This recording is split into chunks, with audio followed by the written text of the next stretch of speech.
안녕하세요. 오늘은 신차를 살 때 가장 많이 고민하는 세 가지 할부, 리스, 장기 렌트를 한 번에 정리해 드리겠습니다. 이름은 많이 들어봤는데 정확히 뭐가 다른지, 내 상황에선 뭐가 유리한지 헷갈리는 분들이 많습니다.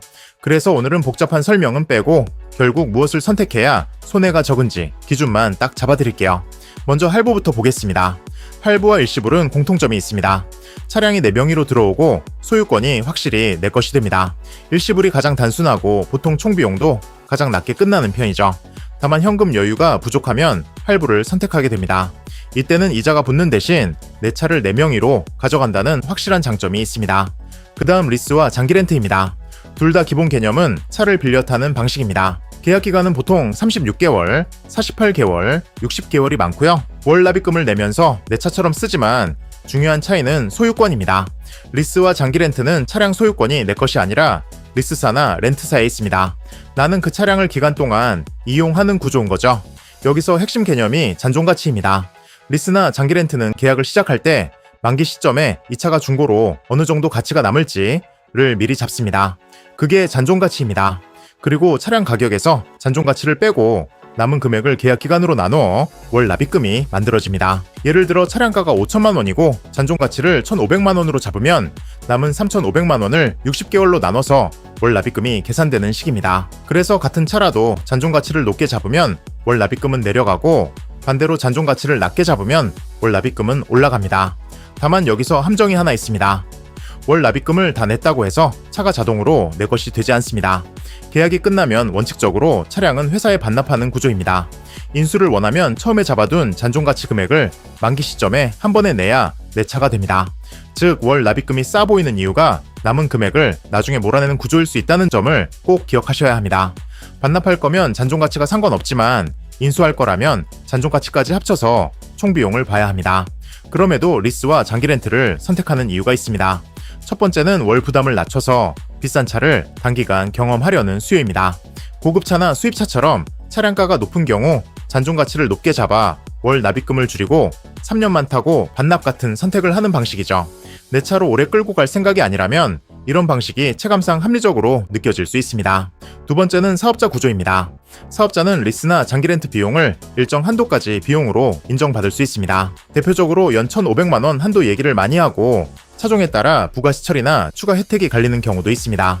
특히 9인승 이상 승합차나 경차처럼 세법 적용이 유리한 차종을 사업용으로 운용하면 체감 혜택이 커질 수 있습니다. 이 영역에서 리스 렌트 많이 한다는 이야기가 나오는 겁니다.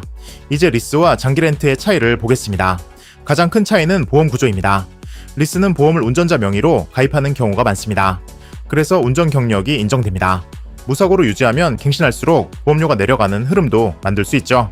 반면 장기 렌트는 보험이 렌트사 명의로 묶이는 경우가 많습니다. 그래서 별도로 보험료를 납부하는 느낌은 덜하지만 그 보험료가 월 렌트료에 이미 포함되어 있다고 보시면 됩니다. 그리고 내가 아무리 무사고로 운전해도 보험 경력 인정이 제한적이라 나중에 개인 보험을 새로 들 때 보험 경력 부족으로 시작 비용이 높아질 수 있습니다. 개인이 장기 렌트를 길게 가져갈 때 리스크가 여기서 나옵니다. 월 납입금만 보면 리스가 장기 렌트보다 조금 낮게 나오는 경우가 많습니다. 이유는 단순합니다. 장기 렌트는 리스에 포함되는 항목들에 더해 보험료까지 얹혀있는 구조인 경우가 많기 때문입니다. 대신 장기 렌트는 보험 갱신이나 사고 처리 흐름이 간단해지는 장점이 있고 운전이 서툴러 사고 위험이 큰 초보 운전자에게는 내 보험 할증이 바로 찍히지 않는다는 점이 장점처럼 작용할 수 있습니다. 반대로 평소 보험료가 저렴하고 운전 경력을 쌓아가려는 분들은 리스가 더 맞는 경우가 있습니다. 추가로 장기 렌트는 번호판 이슈가 있습니다. 이른바 하허호 번호판이 붙는 경우가 있어서 이미지나 체면을 신경 쓰는 분들에겐 단점이 될 수 있습니다. 반면 리스는 이런 번호판 구분이 상대적으로 덜하고 외형상 일반 차량처럼 보이는 경우가 많습니다. 또 한 가지는 신용과 부채 반영입니다. 장기 렌트는 구조상 개인 부채로 잡히지 않는다고 보는 경우가 있고 그래서 신용도나 대출 계획에 부담이 덜하다고 느끼는 분들이 있습니다. 반면 리스는 계약 구조에 따라 부채로 잡히는 형태가 될 수 있어 이후 대출 계획이 있는 분들은 이 부분을 고려하는 게 안전합니다. 그럼 직장인은 결국 뭘 선택해야 하느냐? 핵심만 말하면 이렇습니다. 직장인 개인 기준으로는 총비용만 놓고 보면 일시불이 가장 깔끔하고 다음이 할부입니다. 리스와 장기 렌트는 구조상 운영비, 수수료, 잔존가치, 보험 포함 비용이 들어가서 일시불보다 싸게 만들기 어렵습니다. 그래서 직장인이 그냥 차를 내 차로 오래 탈 생각이라면 기본 선택은 할부나 일시불이 맞는 경우가 많습니다. 특히 인수할 생각인데 월 납입금만 보고 리스, 렌트를 선택하면 만기 인수금에서 체감 비용이 확 늘 수 있습니다. 반대로 이런 경우엔 리스나 장기 렌트가 선택지가 됩니다. 첫째, 차량을 3년에서 5년 단위로 자주 바꾸는 스타일. 둘째, 월 부담을 낮춰서 상위 차급을 짧게 경험하고 싶은 경우. 셋째, 사업자 비용 처리나 부가세 구조를 활용할 수 있는 경우. 넷째, 보험 할증이 두렵거나 사고 위험이 높아 보험 관리가 부담인 경우입니다. 이 조건에 해당하면 리스 렌트가 비싸도 편한 선택이 될 수 있습니다. 마지막으로 비교할 때는 반드시 이렇게 보셔야 합니다. 월 납입금만 보지 말고 계약기간 총 납입액, 만기 인수금 또는 잔존가치, 보험 포함 여부, 세금 포함 여부, 중도해지 비용까지 한 번에 비교해야 합니다. 그리고 내 계획이 반납인지 인수인지부터 먼저 확정하셔야 합니다. 이거 하나만 정해도 선택이 크게 좁혀집니다. 정리합니다. 직장인이 내 차로 오래 탈 거면 기본은 일시불 또는 할부가 가장 안전합니다. 리스와 장기 렌트는 월 납입금이 싸 보이지만 소유권과 잔존가치 구조 때문에 인수 시 총비용이 커질 수 있습니다.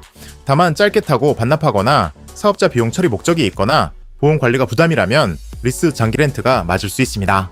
선택 기준은 월 얼마가 아니라 총 얼마입니다. 이렇게 한번 알아보았습니다.